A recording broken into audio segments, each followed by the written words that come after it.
عمران خان صاحب کی جو سزا ہے، جو فیصلہ ہے وہ معطل ہو جاتا ہے، ایون معطل بھی ایون ہو جاتا ہے، تو پھر بھی عمران خان صاحب کی جو نااہلی ہے وہ ختم ہو جائے گی. اور ابھی چونکہ فردر انہیں کسی کیس میں اور سزا نہیں ہوئی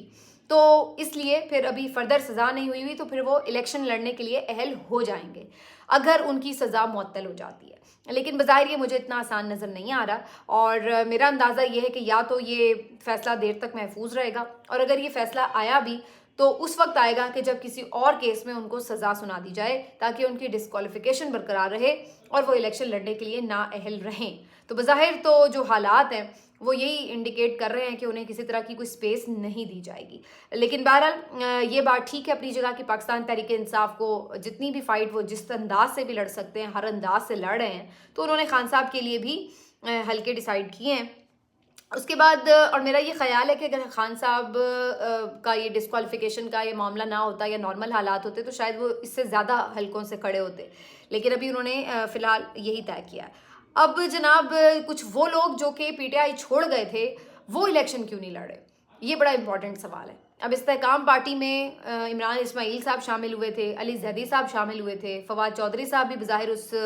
پریس کانفرنس میں موجود تھے جس میں اناؤنس کی گئی تھی یہ پارٹی، لیکن ان میں سے کوئی بھی استحکام پاکستان پارٹی کے ٹکٹ پر یا ان کے انتخابی نشان سے الیکشن لڑنے نہیں جا رہا ہے.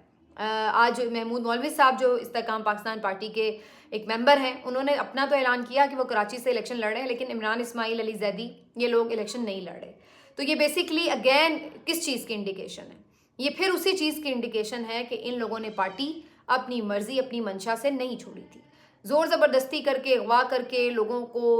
ڈرا دھمکا کے، کسی کو تشدد کر کے، کسی کی کوئی بھی کمزوری کا فائدہ اٹھا کے، کسی بھی طرح کسی کو کنونس کر کے آپ نے پارٹی چھڑوا دی ہے. لیکن جہاں پر وہ لوگ گئے ہیں وہ اس پہ چونکہ کنونس نہیں تھے جانے میں، تو وہ اب آپ کو بالکل منظر سے غائب نظر آتے ہیں. نہ یہ رہنما کسی ٹاک شو میں ان کو ڈیفینڈ کرتے ہوئے نظر آتے ہیں، نہ یہ رہنما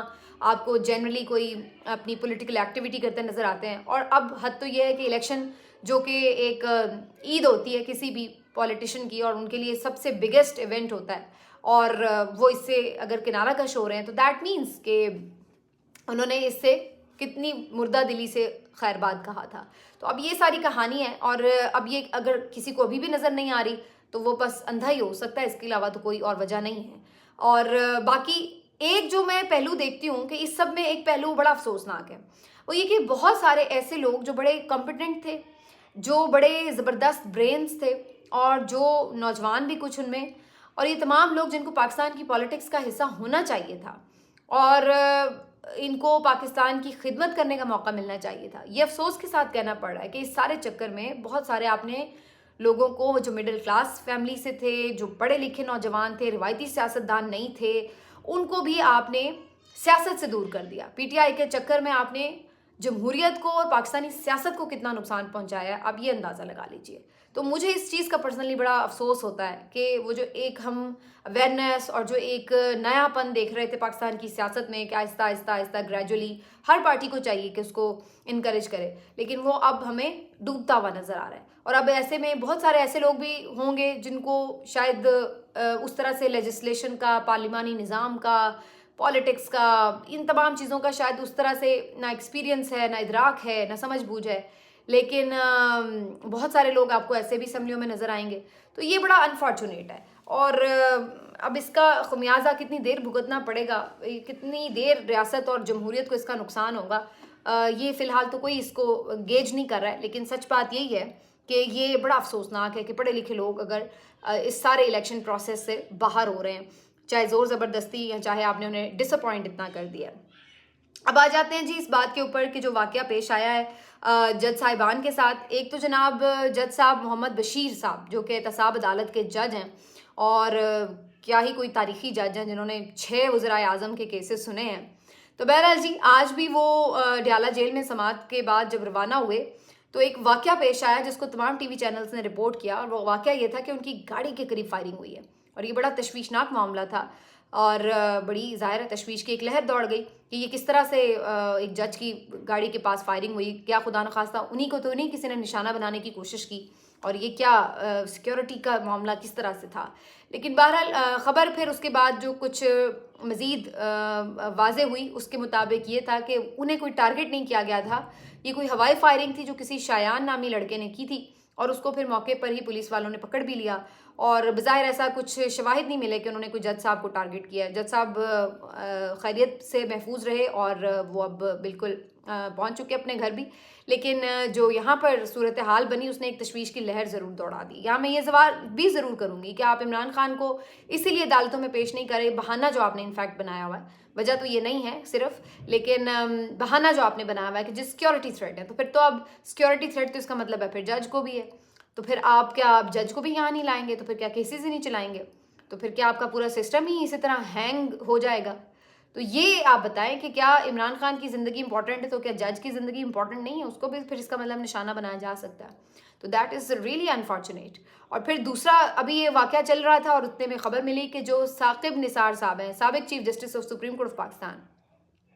ان کے گھر کے اندر ایک بم سے حملہ ہوا ہے اور گراج میں یہ بم پھٹا ہے اور اس کے نتیجے میں وہ تو محفوظ رہے لیکن بہرحال وہاں پر موجود 2 گارڈز زخمی ہوئے اور ان کی جو گاڑی وہاں پہ اندر گراج میں کھڑی تھی وہ تباہ ہو گئی. اور یہ بظاہر تو ایک گرینیڈ حملہ تھا لیکن یہ کوئی ہلکا پھلکا چھوٹا موٹا گرینیڈ نہیں تھا, اچھا خاصا ہیوی گرینیڈ تھا جس نے اتنا نقصان پہنچایا. ادروائز جو گرینیڈ حملہ ہوتا ہے اس کا بہت زیادہ نقصان نہیں ہوتا, لیکن یہاں پر صورتحال تھوڑی سی مختلف نظر آئی. تو یہ اگین پھر بڑی تشویشناک خبر تھی کہ ثاقب نثار صاحب کو تو اب باقاعدہ پھر بظاہر کسی نے یعنی ٹارگٹ کیا ہے نا. وہاں تو یہ تھا کہ چلے جی کوئی ہوائی فائرنگ ہوئی ہے, ابھی تو خیر اس پہ بھی فردر انویسٹیگیشن ہونی چاہیے, لیکن یہاں پر معاملہ یہ کہ گھر کے اندر اگر بم پھٹ رہا ہے تو دیٹ مینس کہ یہاں پر صورتحال اور خطرناک ہے. اور یہ جج صاحب نے بھی اس بات کی تصدیق کی ہے کہ ان کے بیٹے کو بھی دھمکیاں مل رہی تھیں, تھریٹس مل رہے تھے, اور وہ اس سے پہلے بھی یہ ذکر کر چکے ہیں. تو یہ اب سارا معاملہ کس طرف لیڈ کر رہا ہے اس کے اوپر بھی بات ہونی چاہیے, کیونکہ بہت یہ ایک یعنی آپ کہہ سکتے ہیں کہ ان کے اوپر بہت سارے معاملات پہ تنقید بھی ہوتی ہے, بہت سارے لوگ ان سے بہت ناخوش بھی ہیں اور بہت سارے خوش بھی ہیں. لیکن یہ جو واقعہ ہے یہ کس نے کیا ہے, کیوں کیا, اور اس کا مقصد کیا ہے, پھر اس کو اس تناظر میں بھی دیکھنے کی ضرورت ہوگی کہ جیسے ہم بار بار یہ بات کہہ رہے ہیں کہ جو ہی الیکشن کا معاملہ قریب آتا ہے تو اس کے ساتھ ساتھ کوئی نہ کوئی واقعات چاہے سیکیورٹی کے حوالے سے ہو جاتے ہیں, چاہے کوئی نہ کوئی اس پہ کویشچن اٹھانا شروع کرتا ہے, کبھی بارز کے اعلامیہ آ جاتے ہیں, کبھی تاجر کہتے ہیں الیکشن نہ کروائیں, اور کبھی ہمیں اب یہ نظر آتا ہے کہ جی اس طریقے سے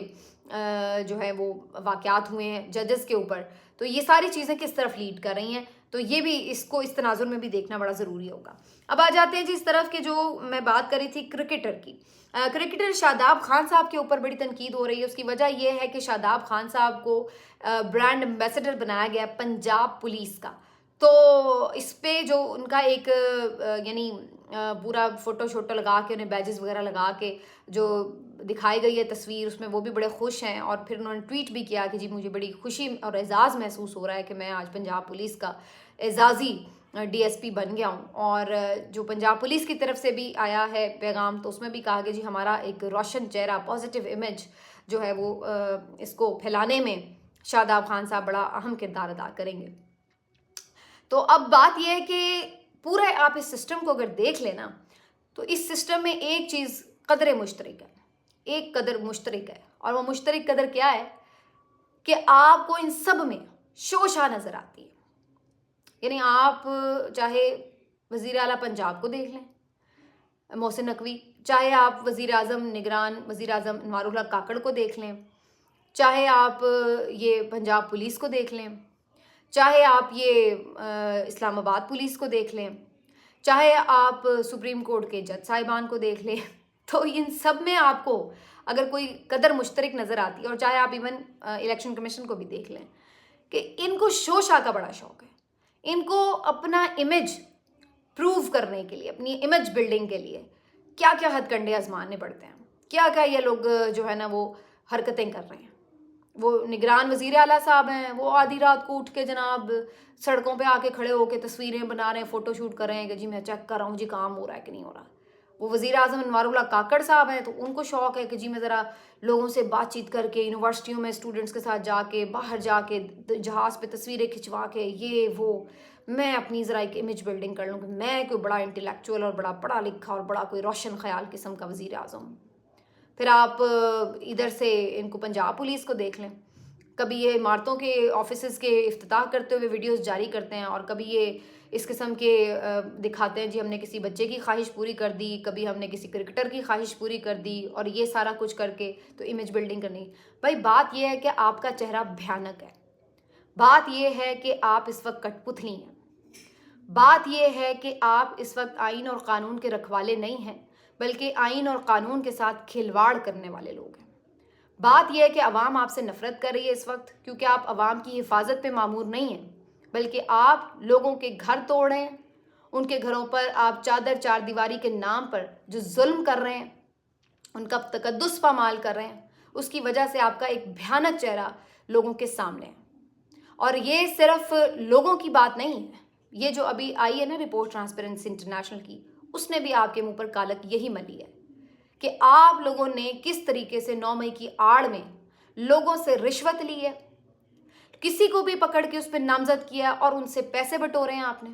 اور آپ چھاپے مارنے لوگوں کے گھروں میں جاتے ہیں اور وہاں پہ توڑ پھوڑ کرتے ہیں۔ تو آپ لوگوں نے جو لوگوں کے ساتھ پنجاب کی عوام کے ساتھ سلوک کیا، پنجاب کو آپ نے جو ایک پولیس اسٹیٹ بنا دیا، تو اس کے بعد آپ یہ لوگوں کے سامنے جتنے مرضی اشتہار بازیاں کریں، شو بازیاں کریں، حقیقت آپ کی کھل کے سامنے آ چکی ہے کہ آپ لوگ ہیں کیا، کہ آپ لوگ 4 پیسوں کی نوکری کی خاطر کس حد تک گر جاتے ہیں کہ آپ کے سامنے مائیں بہنیں ہوں، آپ کے ساتھ آئین اور قانون کی بات ہو، جو مرضی آپ کر سکیں، یعنی آپ یہ سمجھتے ہیں کہ یہاں جو خدا ہے بس وہی خدا ہے، اور آگے آپ نے کسی خدا کو منہ نہیں دکھانا، اور آپ کا ویسے منہ اب دکھانے کے قابل بھی نہیں رہا۔ تو یہ جو ساری کہانی ہے، اس کے بعد آپ جتنی مرضی امیج بلڈنگ کر لیں۔ باقی شاداب خان صاحب کے اوپر بھی ضرور تنقید ہو رہی ہے کہ جی آپ اس دور میں ان کا حصہ بن گئے ہیں۔ یہ کرکٹرز تو بیچارے ویسے ہی مجھے ان پہ وہ ہوتا ہے کہ ان کی آپ دیکھ لیں، اپنا کام ان کو آتا نہیں ہے صحیح سے کرنا، اپنی ٹیم کی حالت آپ دیکھ لیں، اور باقی ان سے جتنے مرضی آپ فوٹو شوٹ کروا لیں، جو مرضی آپ ان سے کروا لیں، اور یہ وہاب ریاض صاحب، یہ سارے اتنے سیاسی پلیئر ہیں، آپ اندازہ لگا لیں کہ سیاست کرتے رہتے ہیں، یہ گیم میں بھی سیاست کرتے رہتے ہیں، باہر بھی ان کو بس یہی ہے جہاں پہ ان کو کوئی بھی فائدے مل جائیں۔ تو پتہ نہیں ہے، پورا کا پورا سسٹم ہی ہمارا اس قسم کا موقع پرست اور مفاد پرست سا ہو گیا ہے، اب کس کس کو روئیں بیٹھ کے۔ بہرحال جی لاسٹلی میں ذرا آرمی چیف صاحب کے دورے کے حوالے سے بات کر لوں۔ ٹائمنگ بڑی امپورٹنٹ ہے، الیکشنز قریب ہیں، اور اس صورت میں الیکشنز کے بالکل قریب جا کے ان کا یہ دورہ، یہاں سے میں نے پہلے بھی کہا تھا کہ جو واپس وہ آئیں گے تو بڑا دیکھنا ہوگا کہ کیا ان کے دورے میں چیزیں جو ہیں وہ ڈیسائیڈ ہو رہی ہیں، کیا اعتماد لے کے وہ آئے ہیں، کیا اعتماد دے کے وہ آئے ہیں۔ اور بظاہر بہت سارے لوگ اس پر بہت بات کر رہے ہیں دورے کے اوپر، کچھ لوگوں کا یہ خیال ہے کہ خدا نخواستہ ہم کوئی نئی جنگ میں جا رہے ہیں، کچھ لوگوں کا یہ خیال ہے کہ جو فی الحال ایک پلان نظر آتا ہے اس میں کوئی نرمی نظر نہیں آتی، جو میرا بھی خیال ہے۔ بظاہر مجھے لگ رہا ہے کہ ابھی ریاست کا جو موڈ ہے اس وقت وہ یہی ہے کہ ڈنڈا ہی اٹھا کے رکھنا ہے، اور آنے والے دنوں میں مجھے فی الحال تو اس میں کوئی بہتری نظر نہیں آ رہی، چاہے وہ فریڈم آف ایکسپریشن کی بات ہو، چاہے وہ کسی بھی طرح کی انسانی حقوق کی آزادیوں کی بات ہو۔ فی الحال اس طرح کا کوئی مجھے ریاست کا موڈ نظر نہیں آ رہا کہ کچھ چیزوں میں اس طریقے سے بہتری لائی جائے گی، یا کوئی ریاست ماں کے جیسی نظر آئے گی، یا کچھ اس طرح سے معاملات ہوں گے۔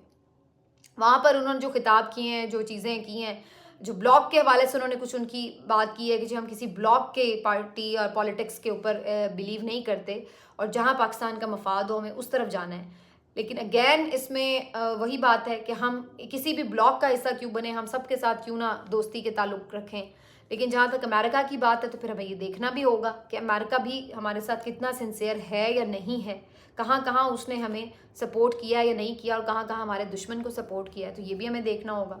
اور اگین جو ہماری ایک ڈپینڈنس ہے امریکہ کے اوپر، اس کو بھی ظاہر ہے اس سے بھی آنکھیں نہیں بند کر سکتے، تو بڑا کمپلیکیٹڈ ہے یہ سارا معاملہ۔ اور آگے چل کے آنے والے دنوں میں پھر کہہ رہی ہوں کہ جو فیصلے ہوں گے وہ آپ کو انڈیکیٹ کریں گے کہ کیا چیزیں جو ہیں وہاں پر ہماری ڈسکس ہوئی ہیں، اور اس کی روشنی میں کیا فیصلے ہوئے ہیں۔ ملتے ہیں آپ سے اگلے ویلاگ میں، اپنا خیال رکھیے، اللہ حافظ۔